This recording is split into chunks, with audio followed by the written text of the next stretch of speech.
les gens, c'était RealTM, j'espère que vous allez bien. Comment va-t-on? On va bien? On va bien? Je suis sûr qu'on va bien. Eh ben écoutez, moi en tout cas, je vais super bien. On se retrouve pour un nouveau Flash Break des familles. Vous connaissez hein, le principe de Flash Break, c'est 11 questions, 4 possibilités de réponse et 10 secondes pour répondre à la fin. Et bien sûr, il y a 200 € à la clé, comme d'habitude. Donc voilà, moi ça me fait plaisir de voir tous vos visages, là, tout souriants. Faites-moi un coucou. Je suis sûr, il y a quelqu'un qui est vraiment en train de faire le coucou, ça me ferait plaisir. Genre, vraiment, voilà. Il y a Popo qui dit bonsoir Terry, merci d'être là tous les soirs. Eh ben oui, merci à toi d'être là tous les soirs. Ça c'est important. C'est les personnes qui sont là tous les soirs, moi ça me fait plaisir. J'ai l'impression qu'on est une famille, on est tous ensemble. Lilizer qui me dit je viens d'aller sur Instagram, je chante bien. Merci, c'est gentil. Tu pourrais écrire sur un papier ton Insta, j'ai cherché, je trouve pas. Ouais, c'est Terry, L-T-A-M. L comme Lara, T comme Terry, A comme amour, M comme maman. Voilà, et Terry c'est T-E-2-R-Y. On peut pas faire plus simple, hein, les amis. Hein. Voilà, pour une fois, Terry est à l'heure. Alors, tu te calmes déjà pour commencer, d'accord hein on n'est pas des poteaux, Corenty. Hein, voilà. Et non, je suis pas tout le temps en retard. Ça m'est arrivé trois fois. 3 fois, moi je dis. 3 fois. C'est vrai, 3 fois, Guilain ouais, voilà, 3 fois. 4, t'abuses. Non, 3. Voilà, bref, les amis, je vous propose qu'on commence avec la première question. Attention, aujourd'hui, il y a des questions un petit peu... C'est un peu chaud. Je ne vais pas vous le cacher, c'est un peu chaud, ok? Donc, concentrez, Terry, le chaperon jaune. Toi, t'es rigolo. Laquelle de ces propositions est une nage qui se pratique aux Jeux Olympiques? Libellule, abeille, frelon, papillon.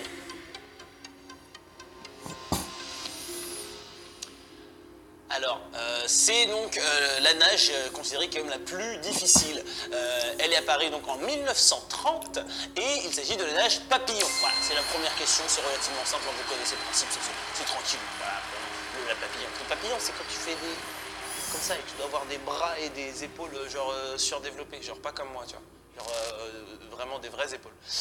2600 personnes à avoir trouvé la bonne réponse, 2700 maintenant. C'est bien, c'est cool. On peut passer maintenant à la deuxième question.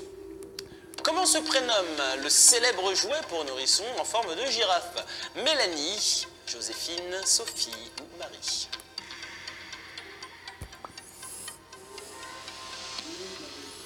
Eh ben moi j'ai trouvé super dur cette question. Je sais pas, franchement je sais pas pour vous, mais moi parce que je savais pas du tout moi que c'était Sophie. Et oui c'est Sophie. Alors ce jouet, il faut savoir qu'il existe depuis 1961 et depuis 2013 il y a un jeu sur iPad qui s'appelle Les Aventures de Sophie la girafe. Je vous jure c'est vrai. Et donc du coup moi je ne connaissais pas du tout. Je trouve que pour une deuxième question, waouh chaud.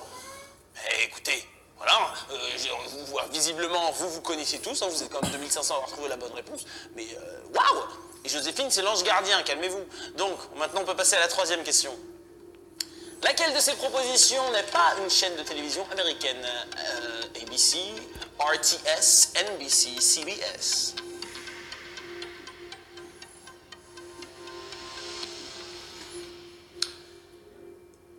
C'est donc une télévision suisse. Et c'est radio-télévision suisse. En effet, c'est RTS la bonne réponse. Et ce qu'il faut savoir, c'est que celui qui rédige les questions est suisse. Donc, du coup, c'est marrant. Je pense que voilà, il s'est dit, ouais, un peu de lumière sur une chaîne que personne connaît. Donc, du coup, c'est RTS. Non, je suis sûr qu'il y a plein de gens. Je vous embrasse tous, les Suisses. Hein. Mais RTS, on connaît pas. Il faut dire la vérité. Voilà. Biblos qui me dit, génial ton t-shirt, c'est quoi la marque? C'est j'ai des trucs stylés, hein. Celui en anglais, je vais mettre mon pull, vous allez voir, il est stylé. Bref, donc du coup, 2000 personnes ont retrouvé la bonne réponse, on peut enchaîner avec la quatrième question. Quel sportif est surnommé His Airness? Ronaldo, Usain Bolt, Michael Schumacher ou Michael Jordan?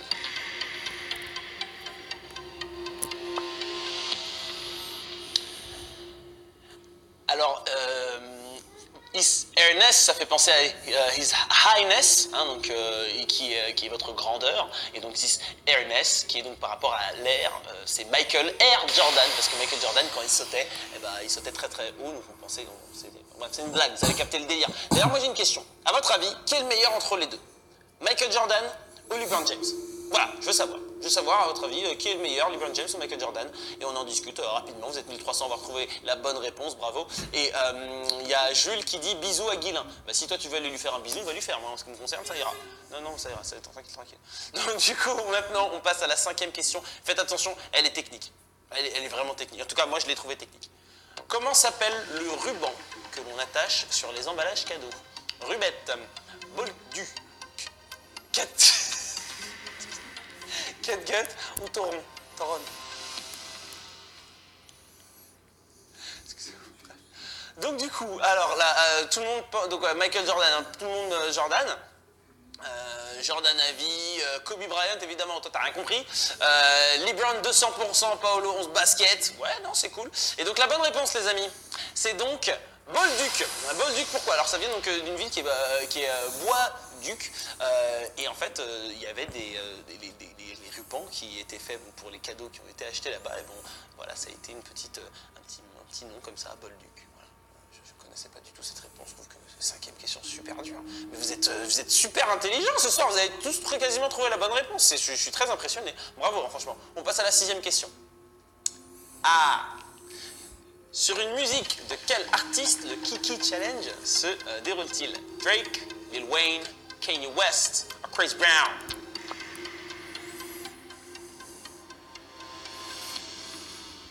Alors pour ceux qui vivraient sous un rocher, le Kiki Challenge, bah, c'était le truc qui était ultra genre sur les réseaux sociaux en ce moment où on voyait donc des gens qui sortaient de leur voiture et qui faisaient une petite chorégraphie sur une chanson qui faisait Kiki, do you love me? Are you riding? Cause you never ever voilà, et donc du coup les gens ils chantaient et tout et c'était une chanson de Drake. Voilà. Faudrait savoir, voilà, vous cachez pas, honnêtement, qui a fait le Kiki Challenge et qui l'a posté. Je veux savoir, dites-le nous et on va aller regarder votre vidéo sur vos comptes Instagram ou sur Facebook. Mais je veux savoir, dites-le nous, là, balancez-nous vos blasts, si vous l'avez vraiment fait. Mélo 1, 2, 3, 4 qui me dit Terry, t'as mis de l'highlighter aujourd'hui? Non? C'est ta manière de dire que j'ai bonne mine? C'est gentil. Mais non, je me maquille pas. Non, pourquoi faire? Non, je suis bien comme ça. Non, je me maquille pas. Je suis beau, frère. C'est bon, laisse-moi tranquille. Bref, donc, 700 personnes ont trouvé la bonne réponse. On passe à la septième question. Quelle est la capitale la plus éloignée de Paris? Wellington, Tokyo, Kuala Lumpur, Port-au-Prince.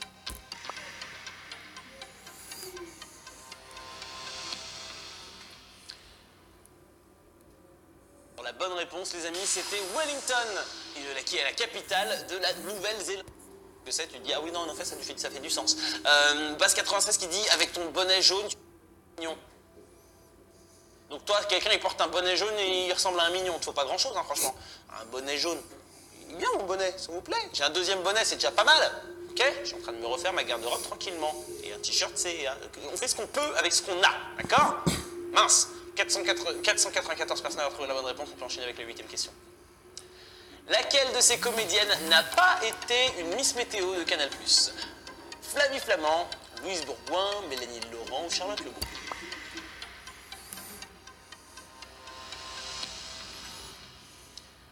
Alors les amis, la bonne réponse est Mélanie Laurent. Voilà. Il y a donc chanteuse qui me dit non, Guilain, il s'habille comment, pardon, il s'habille comment? Bah mal. Voilà. Sauf que lui, il n'a pas de souci d'appart qu'à cramer, hein, juste il a mauvais goût. Bon, allez, les amis, on passe à la 9e question. Le prends pas mal, hein, Guilain. T'as du style dans ton non-style. Alors, donc, laquelle de ces mers se trouve sur la Terre?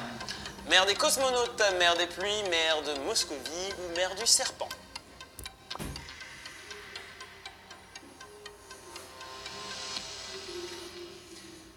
Alors, on va procéder par élimination.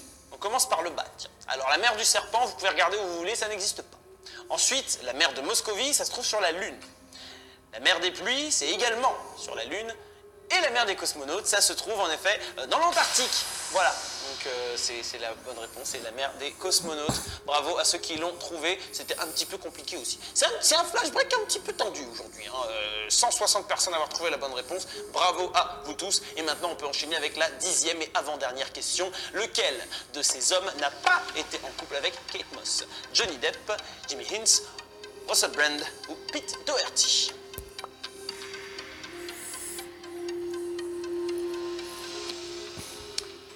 Et la bonne réponse, c'était Russell Brand, qui n'a pas eu la chance d'avoir été en couple avec la belle Kate Moss. Dommage. Mais en même temps, lui, ça va, il était quand même en couple avec Katy Perry jusqu'en 2012. Donc, ça va. Il n'est pas trop à plaindre le queumé. D'accord? Très concrètement, on peut dire que ça se passe, enfin ça s'est plutôt bien passé jusqu'en 2012 dans sa vie en tout cas.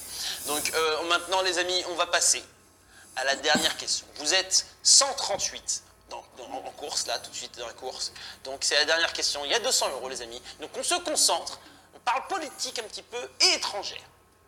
Géopolitique les gens. Attention. Qui a été la toute première femme à être présidente d'une république?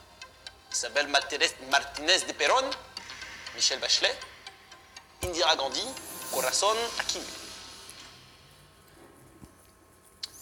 Alors les amis, la bonne réponse se trouvait en Argentine en 1974, de 1974 à 1976. Isabel de Perón, qui était donc bien sûr présidente de la République, donc après le décès du président, donc elle a assuré l'intérim vu qu'elle était vice-présidente pendant 2 ans. Caribou qui dit elle est trop moche Kate Moss. Écoute Caribou, comment te dire? Elle n'est pas trop moche Kate Moss, d'accord? Laisse ta jalousie de côté, parce que franchement, t'aurais la tronche de Kate Moss, on discuterait beaucoup plus concrètement, Caribou, d'accord? Pour commencer. Et donc du coup, vous êtes 56 à avoir trouvé la bonne réponse, donc bravo à tous, et bravo donc aux différents gagnants, bravo à Fatmat ou à Blue World, voilà.